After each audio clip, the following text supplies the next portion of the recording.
अस्सलाम वालेकुम, नमस्कार, सत श्री अकाल एंड गुड इवनिंग। दोस्तों कैसे हैं आप? आई डू होप आप सब अच्छे होंगे जी। आज का जो हमारा इमिग्रेशन टॉपिक है जिसके ऊपर मैं आपके साथ इंफॉर्मेशन शेयर करना चाहता हूँ, इस नॉट अ लीगल। आज का जो टॉपिक है उसका पहले मैं आपको बताता जाऊँ, उसके बाद जो है बाकी आपके साथ बातें होती रहेंगी। ये है जी, ये जो victim of a domestic abuse concession policy जो है, ये क्या है कि अगर कोई शख्स जो है वो विक्टिम होता है डोमेस्टिक वायलेंस का या डोमेस्टिक अब्यूज़ का, तो उसमें जो है उसके साथ जो उसको वीज़ा जो मिलता है वो क्या होता है, और ये कंसेशन पॉलिसी जो है वो क्या है। Migrant victim of domestic abuse concession policy क्या है? नंबर एक तो ये है कि क्या आप सिर्फ स्पाउस वीज़ा पे आए हैं, ब्रिटिश के साथ आए हैं, तभी आप जो है केस फाइल कर सकते हैं? नहीं, अगर आप स्टूडेंट के डिपेंडेंट हैं या स्टूडेंट आए हैं और यहाँ आप स्किल्ड वर्कर वीज़ा या किसी भी वीज़ा पे आए हैं, लास्ट ईयर का लॉज में चेंजेस आई है, सो ब्रिटिश के साथ, सेटल्ड पर्सन के साथ, ILR वाले के साथ आप अपना डोमेस्टिक वायलेंस का केस अगली स्टेज तक भी लेके जा सकते हैं। लेकिन जो लोग स्टूडेंट या बाकी किसी और वीज़ा पे होते हैं, उनका भी अगर वो डोमेस्टिक वायलेंस के विक्टिम हो, तो इनिशियल स्टेज के ऊपर जो है, इनिशियल स्टेज की बात हो रही है, वहाँ पे आपको जो है एप्लीकेशन जो आपकी होती है उसको कहते हैं जी माइग्रेंट जो है victim of A domestic abuse concession जो होती है, वो आपको नॉर्मली 3 महीने का जो है वो वीज़ा आपको ग्रांट कर देते हैं। अब उसमें मकसद ये होता है कि ये इस तरह की एप्लीकेशन जो होती है, ये इसको कहते हैं जी grant of a leave outside the immigration rules जो होती है, LOTR इसको कहा जाता है, leave outside the immigration rules जो है, जो रूल्स इमिग्रेशन से हट के होती है, और उसका मकसद ये होता है कि किसी को फैसिलिटेट करना ताकि अब आपके साथ जो है नाइंसाफ़ी ना हो सके। अगर आपको 3 महीने का आपको कंसेशन पीरियड का वीज़ा मिल भी गया है, तो 90 days is a good time कि आप अगर अपने वीज़े को स्विच करके किसी और वीज़े में अगर जाना चाहते हो, तो बिल्कुल आप उसमें जो है जा सकते होते हैं। अच्छा, फिर उसके बाद आ जाता है जी कि जो नंबर एक तो ये लीव जो है ये इमिग्रेशन रूल्स के मुताबिक नहीं है, इस outside the immigration rule, also known as a leave outside the rules and under the migrant of a victim of a domestic abuse concession MVDAC, formally destitute domestic violence concession for a period of a 3 months, जो भी आपको वो date देते हैं उसके मुताबिक जो है वो चलती है। सो इसलिए ये जो इसमें सेट डी ऑब्वियसली अगर आप इसके बाद भी अगर आप उसको कंटिन्यू करना चाहें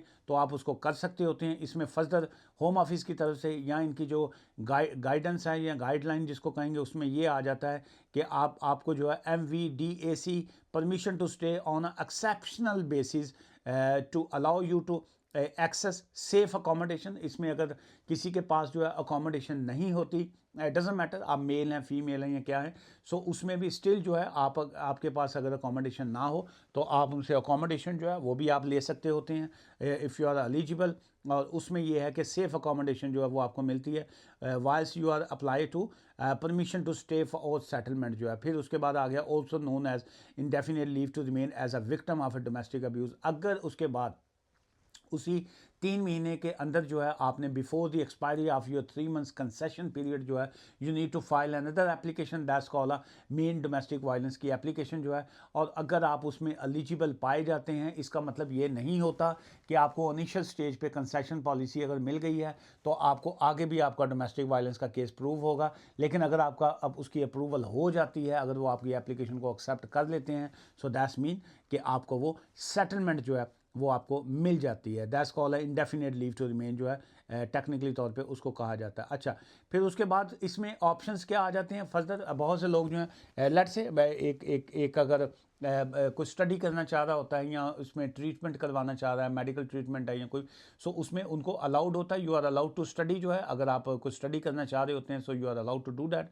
अगर आपके कोई मेडिकल की कोई कंडीशन ऐसी है, अगर आप ट्रीटमेंट करवाना चाह रहे होते हैं, सो ऑब्वियसली इसमें जो है आपका मेडिकल जो है वो अलाउड होता है आपको, वो उसमें आप अपना NHS वगैरह रजिस्टर्ड करके अपना ट्रीटमेंट करवा सकते हैं। You can work in the UK जो है एक्सेप्ट फॉर एम्प्लॉयमेंट जो है। ये प्रोफेशनल किस्म की ये जो स्पोर्ट्स पर्सन या बाकी जो है वो खैर डिफरेंट चीज़ें आ जाती हैं। बहरहाल इसमें परमिशन जो होती है आपको जब काम की इजाज़त मिल जाती है, इसमें ऑब्वियसली जब आपका कंसेशन पॉलिसी हो या आपका मेन केस चल रहा हो अगर, तो still you are allowed to work जो होता है, काम आपका अलाउड रहता है। सो आप जो है काम कर सकते हैं जी, including paid and unpaid employment है इसमें। इसके अलावा जो है आपका जो सेल्फ एम्प्लॉयमेंट करना चाहें और एंगेज इन एनी बिजनेस। तो टेक्निकली इसका मतलब ये होता है कि आप अपना ओन बिजनेस जो है वो भी स्टार्ट कर सकते होते हैं, आप सेल्फ एम्प्लॉयड के तौर पे भी काम। सो इसमें तमाम तरह के जो लीगल राइट्स होते हैं वो आपको अलाउड होते हैं। पब्लिक फंड्स की अगर हम बात करते हैं तो जो कंसेशन पॉलिसी के ऊपर होता है या डोमेस्टिक वायलेंस के केस के ऊपर होता है, you can apply for the public funds जो है बेनिफिट्स एंड सर्विस। अगर आपको इनिशियल स्टेज के ऊपर जब आपको कंसेशन पॉलिसी पे आपको वीज़ा 90 डेज़ वाला ग्रांट करते हैं तो आप तमाम ये जो इनके बेनिफिट्स होते हैं उसको आप अप्लाई कर सकते होते हैं। और मैं चाहूँगा कि अगर इसी डोमेस्टिक वायलेंस के हवाले से, डोमेस्टिक अब्यूज़ के हवाले से अगर आपके पास कोई सवालात होंगे इसी चैप्टर के हवाले से तो नीचे कमेंट्स में कर दीजिएगा। तो उसी के ऊपर जो है इसी चैप्टर को कल थोड़ा एक्सपेंड करेंगे और उसी के ऊपर जो है दोबारा बात करेंगे। दुआ में याद रखिएगा। Take care, bye for now.